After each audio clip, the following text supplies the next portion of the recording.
Meus queridos irmãos, a paz do Senhor Jesus, eu sou superintendente aqui da Igreja Sede Assembleia de Deus em Jabas Oiticica e eu quero trazer a conclusão e o resumo das 3 lições que será passada nesse próximo domingo.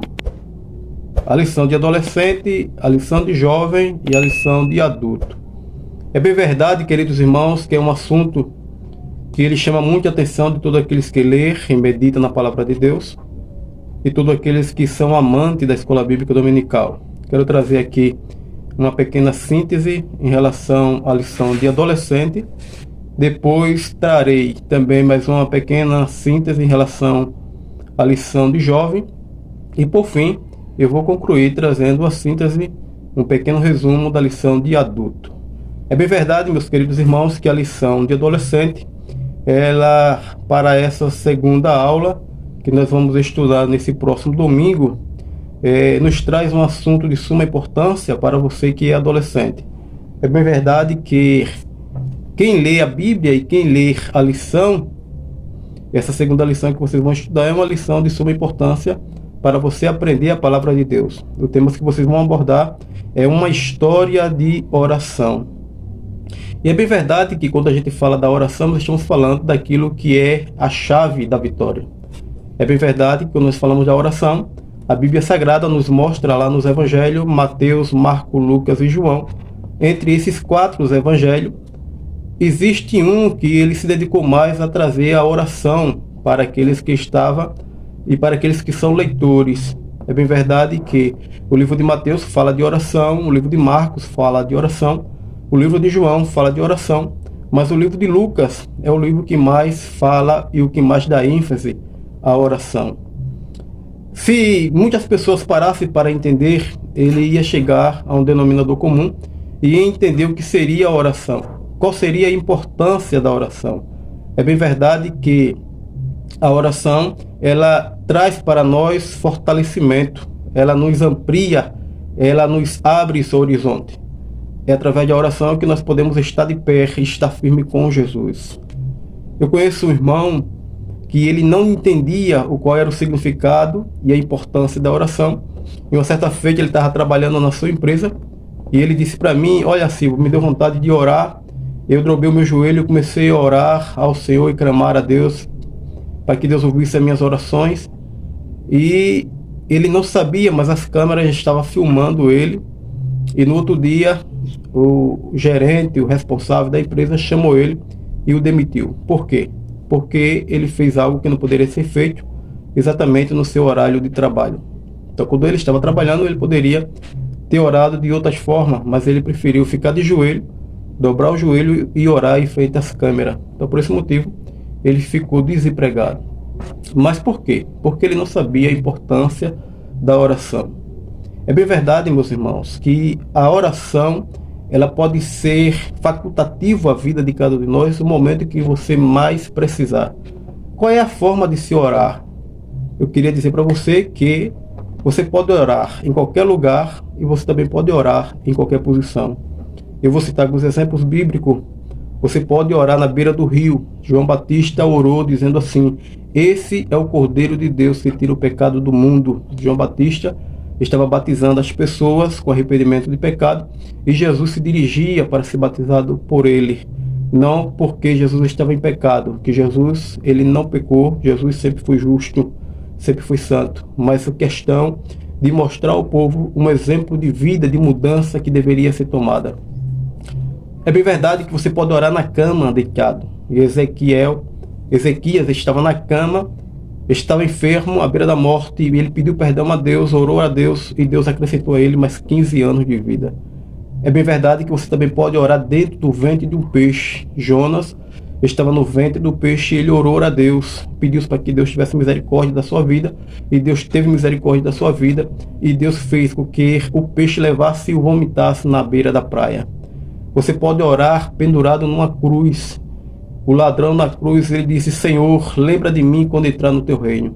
Jesus olhou para ele e disse: hoje mesmo estarás comigo no paraíso. Eu citei aqui alguns casos inusitados na Bíblia Sagrada. Logicamente que existem vários outros exemplos, vários outros tipos de oração e a forma como foi orado, Mas eu citei esses 4 aqui para você entender que você pode orar em qualquer lugar, em qualquer posição.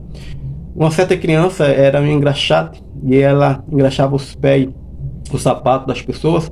E ela chegou exatamente a um determinado senhor e disse: meu senhor, posso engraxar os seus pés? Ele disse: pode.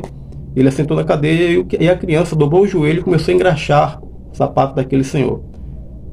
O rapaz olhou para ele e disse: por que você não bota um banquinho para sentar?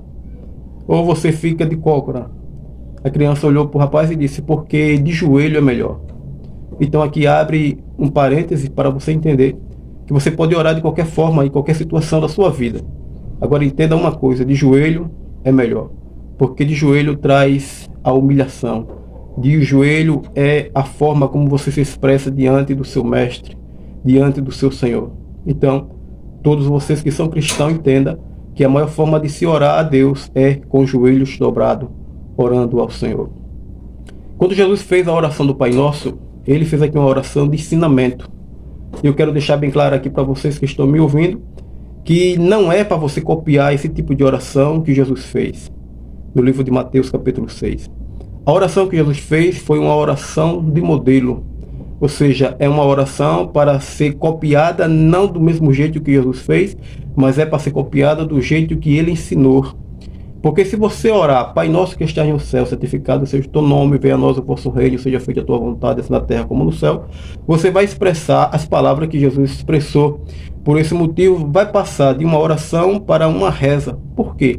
Porque a reza, ela é coisas repetidas, é repetitiva. A oração é um diálogo com Deus.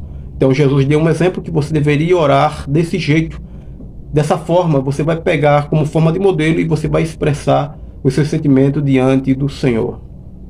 E para você que não sabe, todas as vezes que você for orar, dobrar os seus joelhos e orar ao Senhor, você adolescente tem que entender que você tem que colocar 4 formas de oração na sua oração.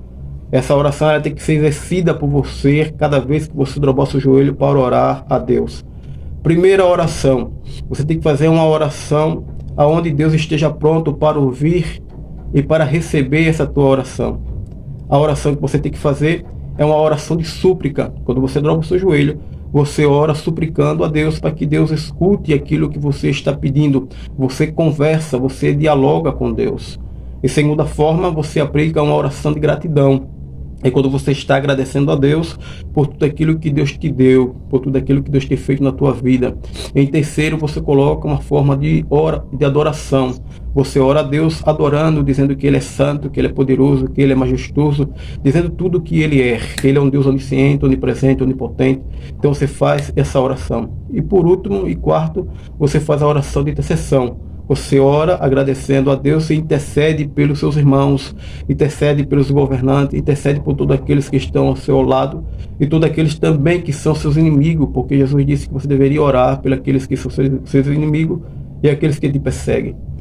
Então, eu quero deixar aqui essa pequena síntese, esse pequeno comentário em relação à lição de adolescente. Deus te abençoe, em nome de Jesus. Agora, para você que é jovem, eu quero trazer mais uma pequena conclusão, mais uma pequena síntese para você entender que Deus é fiel na tua vida, em nome de Jesus. A oração é a chave da vitória. Foi a lição que a gente passamos aqui, uma síntese para aqueles que são adolescentes. Agora eu quero trazer um pequeno resumo, uma pequena síntese em relação à lição de jovem. O jovem, nesse domingo, vai estudar um tema: Adão e Eva querendo ser como Deus. Adão e Eva querendo ser como Deus. É o tema que os jovens vão abordar neste domingo. Meus queridos irmãos, você que é jovem, você que faz parte da classe de jovem da mocidade aí da escola bíblica, preste bem atenção no tema que vocês estão estudando. Adão e Eva, eles queriam ser como Deus. Mas para que você venha entender, eu quero tirar aqui uma pequena conclusão em cima desse assunto. Eu quero colocar aqui em pauta 2 coisas que se destacam. Primeira é chamada de tentação e segunda chamada de provação.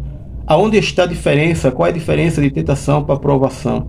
Quando você pega a tentação e coloca a provação ao lado, você vai ver que automaticamente parece ser a mesma coisa, mas é bem verdade que existe uma distinção entre tentação e provação. A tentação, ela tem 2 objetivos principais para destaque. Primeiro, um objetivo e uma origem.